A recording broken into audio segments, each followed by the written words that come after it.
Hello friends, welcome back to my channel Sathya. இன்றைக்கி எப்படி போல் வர இன்ட்ரெஸ்டிங்கான பிளாக் பார்க்கலாம் வாங்க. ஸோ இந்த டே எப்படி போகுதுன்னு உங்களுக்கு நான் காட்டுறேன். வாங்க வீடியோக்குள்ளே போகலாம். இப்போ பார்த்தீங்கன்னா நான் வந்து கிச்சனில் வந்து இதெல்லாம் தீர்ந்துருக்கும், அந்த க்ரோசரிஸ்லாம் எடுத்து வைக்கலாம் அப்படின்ட்டு எடுத்து வச்சுட்டு இருந்தேன். அதில் முக்கியமாக வந்து நெய் வந்து நான் வந்து ரொம்ப நிறைய யூஸ் பண்ண மாட்டேன், ஓரளவுக்கு யூஸ் பண்ணுவேன். அப்போ வந்து இது வந்து நான் வந்து உதயகிருஷ்ணா நெய், ஜிஆர்பி உதயகிருஷ்ணா நெய், இந்த ரெண்டை தான் மாற்றி நான் ஏதாவது யூஸ் பண்ணுவேன். ஸோ அந்த ஜிஆர்பி டப்பா இருந்தது, ஸோ அதில் வந்து கீ எடுத்து யூஸ் பண்ணுறேன்.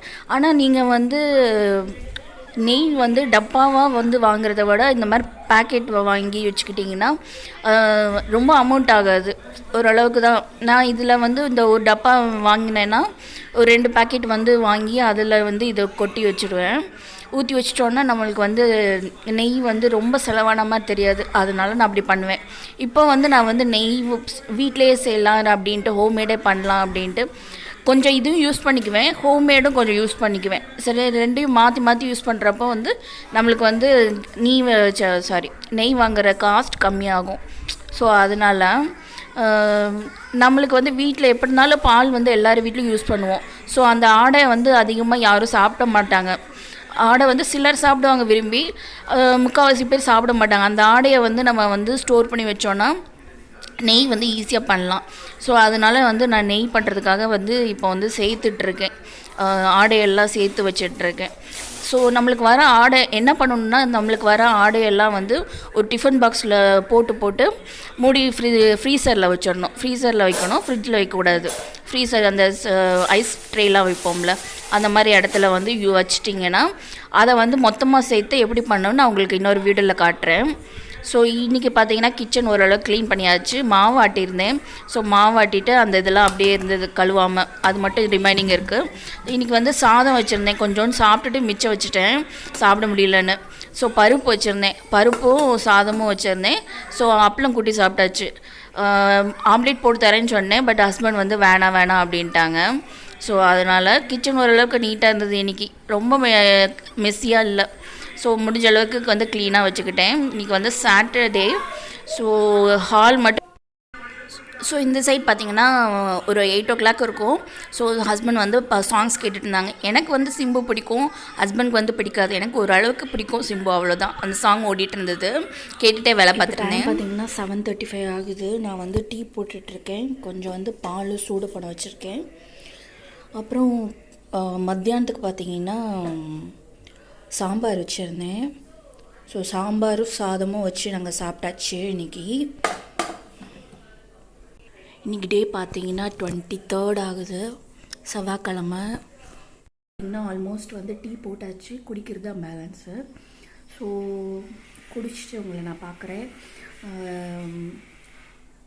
வாங்க பார்க்கலாம். பார்த்திங்கன்னா ஒரு ஈவினிங் டைம் இருக்கும். ஸோ வந்து மீதி ஜாமாவும் எடுத்து வச்சிடலாம் அப்படின்ட்டு. இது வந்து டீ தூள், நான் வந்து 3 roses தான் வாங்குவேன். டீ தூள்னால் எனக்கு எப்பயுமே வந்து 3 roses தான் பெஸ்ட்டுன்னு தோணும். என்னவோ தெரியல, அது குடித்ததுலேருந்து அது வந்து எனக்கு மைண்டில் செட் ஆயிடுச்சு. ஸோ அதை வந்து கொட்டிகிட்டு இருந்தேன். அதே மாதிரி நான் வந்து இப்போ சர்க்கரை தீர்ந்துருச்சுன்னா அந்த சர்க்கரை பாக்ஸை க்ளீன் பண்ணிவிட்டு அதுக்கப்புறம் வந்து கொட்டுவேன். ஸோ அந்த மாதிரி வந்து 2-3 பாக்ஸ் தீர அந்த பாக்ஸை வந்து க்ளீன் பண்ணிவிட்டு கொட்டி வச்சிங்கன்னா, இந்த மாதிரி வந்து மளிகை ஜாமான் தீந்துருச்சுன்னா அந்த டப்பாவை வந்து வாஷ் பண்ணிவிட்டு அதுக்கப்புறம் ஸ்டோர் பண்ணி வச்சுக்கிட்டிங்கன்னா கொஞ்சம் கொஞ்சமாக நல்லா க்ளீன் ஆயிரும். கண்டெய்னர் வந்து அடிக்கடி கழுவ தேவையில்லை. ஸோ அதனால் தீர்றப்போ நான் எடுத்து கழுவி வச்சுருவேன். அது வந்து எனக்கு வந்து நீட்டாகவும் இருக்கும் கண்டெய்னரு கழுவி வைக்கிறப்போ. ஸோ இது பார்த்திங்கன்னா எல்லாமே வந்து நீட்டாக கொட்டி வச்சுருந்தது. இப்போ வந்து நான் வந்து பொங்கலுக்கு க்ளீன் பண்ணியிருந்தது. ஸோ அதனால நீட்டாக இருக்குது. இந்த சைடு பார்த்திங்கன்னா பாத்திரம்லாம் கழுவ ஆரம்பிச்சிட்டேன். ஸோ கொஞ்சம் பாத்திரம் நிறையா இருந்துச்சு, அதெல்லாம் டக்குன்னு எல்லாத்தையும் ஒவ்வொன்றா கழுவிட்டு நான் வந்து வேலை செய்கிறது வந்து பார்த்திங்கன்னா டெய்லியும் வந்து கரெக்ட் டைமுக்கு வேலை செய்வேன்னு சொல்ல முடியாது. முடிஞ்ச அளவுக்கு நான் பண்ணுவேன். சில டைமில் பார்த்திங்கன்னா எனக்கு வந்து ஃபுல் எனர்ஜி இருக்கும், நல்லா வேலை செய்கிறதுக்கு வந்து ஃபுல் எனர்ஜி இருக்கும். அப்போவுமே உட்காந்து எல்லா வேலையும் செஞ்சு முடிச்சிடுவேன். ஸோ சில டைம் பார்த்திங்கன்னா கொஞ்சம் டல்லாக இருக்கிறப்ப என்ன பண்ணுவேன்னா குக்கு எஃப்எம்லாம் இருக்குல்ல, அதெல்லாம் போட்டு விட்டிங்கன்னா அதில் வந்து உங்களுக்கு என்ன டாபிக் பிடிக்கும், இப்போ த்ரில்லர் புக்கு பற்றி ஏதாவது ஒரு புக்கை பற்றி ஸ்டோரி படிக்கணுன்னா அதை போட்டு விட்டிங்கன்னா அந்த ஸ்டோரி வந்து நம்மக்கிட்ட சொல்லி நம்ம காதால் கேட்டுக்கிட்டே பண்ணலாம் வேலை. ஸோ நான் அதான் பண்ணுவேன். குக்கு எஃப்எம்மு அதில் பார்த்தீங்கன்னா நிறைய, இல்லைன்னா ரிலீஜியஸ் மாதிரி ஏதாவது நம்ம வந்து ஸ்டோரி கேட்டுக்கிட்டே பண்ணுறப்போ இந்த வேலை செய்கிற அழுக்கே தெரியாது. எனக்கு அது ரொம்ப பிடிக்கும். ஃப்ரெண்ட்ஸ், இப்போ பார்த்தீங்கன்னா வந்து டீ போட்டு குடித்தாச்சு. ஸோ குடிச்சு முடிச்சுட்டு தான் உட்காந்துருக்கேன். இப்போ இந்த டைமில் வந்து கொஞ்சம் கொஞ்சமாக கிச்சன் வந்து சமையல் பண்ண ஆரம்பிக்க டைமு. ஸோ இப்போ டைம் ஷார்ப்பாக பார்த்தீங்கன்னா 8 ஆக போகுது. 8 ஆக இன்னும் ஒரு 5 minutes இருக்குது.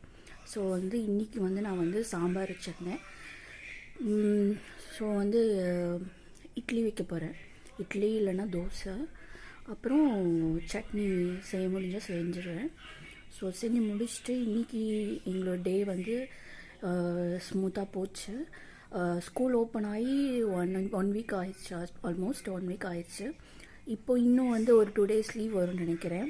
ஸோ ஹாலிடேலாம் முடிஞ்சதுக்கப்புறம் பார்த்திங்கன்னா அப்படியே ரஷ்ஷாக போயிட்டே இருந்தது டேஸு.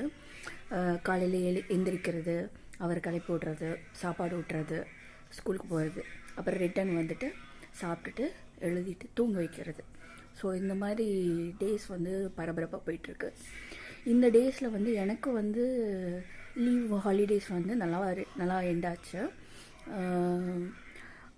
இப்போ பார்த்திங்கன்னா வந்து ஸ்கூல் டேஸ் நார்மலாக போகிற மாதிரி ஒரு இது வந்துடுச்சு. ஸோ இனிமேல் வந்து அடுத்து வந்து ஆனுவல் டே ஃபங்க்ஷன் வரும். அப்புறம் பார்த்திங்கன்னா நான் வந்து இப்போ வந்து கொஞ்சம் சின்ன டிப்ஸ் சொல்கிறேன். உங்களுக்கு வந்து மேபி வந்து யூஸ்ஃபுல்லாக இருக்கும், அதனால் சொல்கிறேன். எனக்கு வந்து பார்த்திங்கன்னா காலையில் மார்னிங் எழுந்திரிச்சோன்னே நம்ம வந்து செய்யக்கூடிய வேலைகள் வந்து நம்மளுக்கு வந்து பிடிச்ச மாதிரி இருந்தால் தான் அந்த டேவே வந்து ஃபுல்லும் நல்லபடியாக போகும். ஸோ அந்த மாதிரி பார்த்திங்கன்னா வந்து ஃபஸ்ட்டு வந்து சின்ன விஷயம் இதெல்லாம் ஃபாலோ பண்ணிங்கன்னா அந்த டே வந்து உங்களுக்கு ஸ்மூத்தாக போகும், இன்ட்ரெஸ்டிங்காகவும் போகிற மாதிரி வச்சுக்கலாம். இப்போ சப்போஸ் வந்து உங்கள் வீட்டில் வந்து கேலண்டர் வச்சுருந்தீங்கன்னா அந்த கேலண்டர் வந்து கொஞ்சம் பெருசாக நல்லா ரிசம்பிள் ஆகிற மாதிரி, கொஞ்சம் வந்து தெரிகிற மாதிரி நல்லா பெருசாக ஒரு கேலண்டர் வாங்கி வச்சுக்கோங்க. ஸோ வந்து டெய்லி நம்ம வந்து அதை ஒவ்வொன்றா கிழிக்கிறப்போ வந்து நம்மளுக்கு வந்து இன்ட்ரெஸ்டிங்காக போகும் டே. அதே நேரத்தில் என்ன ராசி பலன்லாம் போட்டிருக்காங்க அப்படின்லாம் பார்க்குறதுக்கெல்லாம் நல்லா ஒரு என்ன சொல்கிற ஃப்ரெஷ்ஷாக கிடைக்கும், ஒரு பாசிட்டிவ் வைப் கிடைக்கும். ஸோ அந்த டே வந்து சப்போஸ் வந்து மெரிட்டாக இருந்தால் நம்ம வந்து சரி அக்செப்ட் பண்ணிக்குவோம் ராசி பலனில். சப்போஸ் டிமெரிட்டாக அந்த கேலண்டரில் போட்டிருந்தாங்கன்னா என்ன பண்ணுறதுன்னு கேட்டுறாதீங்க. அதுக்கு தகுந்த மாதிரி நம்ம வந்து மாற்றிக்கணும், மூவ் ஆன் பண்ணிக்கிட்டே போகணும். ஸோ வந்து அந்த மாதிரி வந்து நீங்கள் வந்து கேலண்டரில் வந்து டேட் ஒவ்வொரு நாளும் கிளிக்கிறப்போ உங்களுக்கு வந்து நல்லா ஒரு பாசிட்டிவ் வைப்பாக இருக்கும். ஸோ கேலண்டர் கொஞ்சம் பெருசாக வச்சுக்கோங்க. இப்போது தான் நான் அந்த கேலண்டர் வந்து நாங்கள் எங்கள் வீட்டில் பெருசாக மாட்டியிருக்கோம். ஸோ அதை வந்து நான் ஒவ்வொரு நாளும் வந்து அதை சேஞ்ச் பண்ணிகிட்டே வரேன். ஸோ அது வந்து எனக்கு நல்லா இருக்குது மைண்டுக்கு. ஸோ அந்த டிப்ஸ் வந்து உங்களுக்கு யூஸ்ஃபுல்லாக இருக்கும்னு நான் நம்புகிறேன். ஸோ அந்த மாதிரி வந்து நீங்கள் வச்சுக்கோங்க. அடுத்தது பார்த்திங்கன்னா வந்து நம்மளோட வீட்டுக்கு வெளியில் பார்த்திங்கன்னா வாசலில் வந்து கோலத்தை பற்றி சொல்ல வந்துடுறேன். ஸோ வந்து கோலம் வந்து நம்ம வந்து எப்படின்னா எந்திரிச்சோடனே போட முடியணும், நம்ம போட்டோன்னா ஓகே நல்லாயிருக்கும். சப்போஸ் வந்து ரொம்ப லேட் ஆயிடுச்சு, அப்போ போட முடியல அப்படிங்கிற மாதிரி சுச்சுவேஷன் அமைஞ்சிச்சுன்னா நாங்கள் என்ன பண்ணுவோங்கன்னா காலையிலே போட முடியலன்னா ஹஸ்பண்ட் கிளம்பி ஒரு 1/2 hour 1 hour கழித்து போடுவோம். ஸோ அந்த மாதிரி போடுறதும் பண்ணலாம். வீடு வாசல்லாம் தொளிக்கணும், கொஞ்சம் கூட்டணும், அந்த மாதிரி இருந்துச்சுன்னா தான் கொஞ்சம் கஷ்டமாக இருக்கும். டெய்லி காலையில் தான் ரொட்டீனாக பண்ணணும் அது. ஸோ அப்போ தான் வந்து அது நல்லாயிருக்கும். கோலம் போட்டிருக்கப்போ நம்ம வீட்டுக்கு யாராவது வராங்க, இல்லை நம்ம வீட்டை தாண்டி போகிறாங்கன்னா டெய்லியும் வந்து நம்மளோட வாசலை பார்ப்பாங்க, அப்புறம் வெளியில் நம்ம என்ன டெக்கரேஷன்ஸ் பண்ணியிருக்கோம் அப்படின்னு பார்ப்பாங்க. ஸோ வந்து அந்த நேரத்தில் பார்த்திங்கன்னா நீங்கள் வந்து வீட்டில் வந்து உங்களுக்கு பிடிச்ச மாதிரி கோலம் போட்டிருந்தீங்கன்னா அந்த கோலமே வந்து அவங்களுக்கும் ஒரு உள் மனசில் வந்து ஒரு பாசிட்டிவ் வைப் கிடைக்கும். ஸோ வந்து அவங்களும் இன்ட்ரெஸ்டிங்காக வந்து வருவாங்க, பார்ப்பாங்க, டெய்லியும் பார்க்க ஆரம்பிச்சிடுவாங்க, நம்ம வீட்டு வாசலில் என்ன இருக்குதுன்னு பார்க்க ஆரம்பிச்சிடுவாங்க. அதே மாதிரி வாசலில் வந்து இன்னொரு சில விஷயங்கள் என்னென்னா, பக்தி சம்மந்தப்பட்ட விஷயம் என்னென்னா, இது அதாவது எலுமிச்சம்பழம் வைக்கலாம். ஸோ அப்புறம் வாசலில் வந்து மா இலை மாட்டலாம், இல்லை சாமி பற்றி ஏதாவது போடலாம். அந்த மாதிரி விஷயங்கள் வந்து நீங்கள் ட்ரை பண்ணி பாருங்கள், அதுவும் வந்து நல்லாயிருக்கும். ஸோ உங்களுக்கு நான் காட்டுறேன். ஸோ இந்த மாதிரி தான் காலண்டரை வந்து நல்லா பெருசாக தெரிகிற மாதிரி காலண்டரை வாங்கினீங்கன்னா ரொம்ப ரொம்ப யூஸ்ஃபுல்லாக இருக்கும். ட்ரை பண்ணி பாருங்கள், இது ரொம்ப ஈஸியான ஐடியா. அப்புறம் மா இலை மாட்டுறது, இந்த மாதிரி டிசைன்ஸ் ஏதாவது வாசலில் மாட்டுறது, அப்புறம் கோலம் போடுறது, அப்புறம் இதை பார்த்திங்கன்னா ஹாலில் வந்து நம்மளோட ஃபோட்டோஸ் வைக்கிறது, நம்மளை ஃபோட்டோஸ் ரிசம்பிள் பண்ணுற மாதிரி வந்து நம்மளுக்கு வந்து எலுமிச்சம்பழம் மாட்டுறது, அப்புறம் வந்து நம்மளுக்கு நம்ம என்னென்னலாம் சாமி கும்பிடுறோம், என்னெல்லாம் நம்ம மனசில் இருக்கோ அதை வந்து வீட்டுக்கு வெளியில் வந்து நீங்கள் வந்து மாட்டி வச்சிங்கன்னா அது வந்து மற்றவங்க பார்க்குறதுக்கு வந்து நல்லா எனர்ஜெட்டிக்காக இருப்பாங்க. ஸோ வந்து நல்லா வெல்கமிங்காக இருக்கும். அதே மாதிரி மேட்டு பார்த்திங்கன்னா வெல்கம் அந்த மாதிரி எல்லாம் வந்து இல்லை சம்திங் ஏதாவது அந்த மாதிரி வெல்கம் பண்ணுற மாதிரி ஏதாவது வேர்ட்ஸ் இருந்ததுன்னா, ஸோ அதை வந்து நீங்கள் வந்து வாசல் வெளியில் மேட்டாக போட்டிருந்தீங்கன்னா அதையும் பார்ப்பாங்க. எங்களுக்கு வந்து வாசலை வந்து மேட்டு வெளியில் போட்டால் கோலம் போட முடியாது, ஒரே இது தானே நம்மளுக்கு. அதனால் வந்து வீடு 4 வீடும் வந்து இது சுற்றி இருக்கிற மாதிரி தான் இருக்கும். ஸோ நம்மளுக்கு வந்து வெளியில் வந்து இடம் இருக்காது. அந்த நம்ம கிடைச்ச இடத்துல நம்ம வந்து கோலம் போடுறது வச்சுக்கலாம்.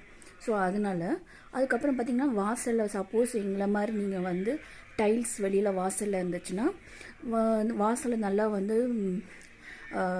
மாப் வச்சு நல்லா தொடச்சி விட்டுட்டு கொஞ்சம் ஈரத்துலேயே வந்து நீங்கள் கோலம் போட்டிங்கன்னா அது நல்லா வந்து செட்டில் ஆயிரும். அந்த மாவு வந்து என்ன சொல்கிறது, அழியாது அவ்வளோ சீக்கிரமாக, லைட்டாக அப்படியே ஒட்டிகிட்ருக்கோம் அந்த ஈரப்பதத்தில். அப்புறம் பார்த்திங்கன்னா இந்த டிப்ஸ் எல்லாத்துக்கும் தெரிஞ்சிருக்கும்னு நினைக்கிறேன். கோலம் மாவில் வந்து கொஞ்சோண்டு அரிசி மாவு கலந்து போட்டிங்கன்னா கோலம் வந்து நல்லா பளிச்சுன்னு வெள்ளையாக தெரியும். அதே மாதிரி சில எறும்புகள் வந்து அதை சாப்பிட்றதுக்கும் வாய்ப்பு இருக்குது. ஸோ அது வந்து நல்ல ஒரு இதாக எடுத்துக்கலாம். அப்புறம் இந்த மாதிரி நான் காமிச்சிருப்பேன். வீட்டு வாசலில் வந்து நம்மளோட என்ட்ரன்ஸ் ரூம் வந்து எப்படி இருக்கணும்னா, நம்மளோட ஃபோட்டோஸ் ரிசம்பிள் பண்ணுற மாதிரி இருக்கணும். அதுக்கப்புறம் நம்மளோட லைஃப் ஸ்டைல் எப்படி இருக்குது அந்த மாதிரி வந்து சில வார்த்தைகள் வந்து போட்டு வைக்கலாம். வீட்டை ஹேங்கரில் மாட்டி வைக்கலாம். அந்த மாதிரி இந்த மாதிரி சின்ன டிப்ஸ் நீங்கள் ஃபாலோ பண்ணிங்கன்னா வீட்டுக்குள்ளே வந்து என்ட்ராகி ஃபஸ்ட்டு ஹாலில் தான் உட்காருவாங்க எந்த ஒரு பர்சன்ஸ் எடுத்துக்கிட்டாலும். ஸோ அப்போ வந்து அவங்க அந்த 5 மினிட்ஸ் நம்ம கூட வந்து உட்காந்து இருக்கிறாங்கங்கிறப்போ நம்ம இந்த மாதிரி வந்து நல்ல மனசுக்கு பிடிச்ச மாதிரி நம்ம ஃபோட்டோஸ்லாம் ரிசம்பிள் பண்ணுறப்போ நம்மளை பற்றி ஒரு வந்து சில விஷயங்கள் வந்து அவங்களுக்கு தெரிய வரதுக்கு நிறைய சான்சஸ் இருக்குது. அதே மாதிரி அவங்களுக்கும் பிடிச்சிரும். ஸோ நம்ம வீட்டுக்கு வர்றதுக்கு வந்து வில்லிங்காக நல்லா எந்தூசியாஸ்டிக்காக இருப்பாங்க. ஸோ நம்மளே வந்து நல்லா புரிஞ்சுக்கிற மாதிரி ஒரு சுச்சுவேஷன் அமையும். ஓகே ஃப்ரெண்ட்ஸ், இந்த மாதிரி வந்து நான் சில இன்ட்ரெஸ்டிங்கான டிப்ஸ் வந்து நான் உங்களுக்கு சொல்கிறேன். ஸோ வந்து பிடிச்சவங்க லைக் பண்ணுங்கள், கமெண்ட் பண்ணுங்கள், ஷேர் பண்ணுங்கள். ஸோ நம்ம சேனலை லைக் பண்ணி கமெண்ட் பண்ணி ஷேர் பண்ணி சப்ஸ்கிரைபும் பண்ணி வச்சுக்கோங்க. ஸோ வந்து இந்த மாதிரி சின்ன டிப்ஸ் வந்து இந்த மாதிரி வெரைட்டிஸில் இல்லை வேறு சின்ன வெரைட்டிஸில் நான் கொடுக்குறேன்.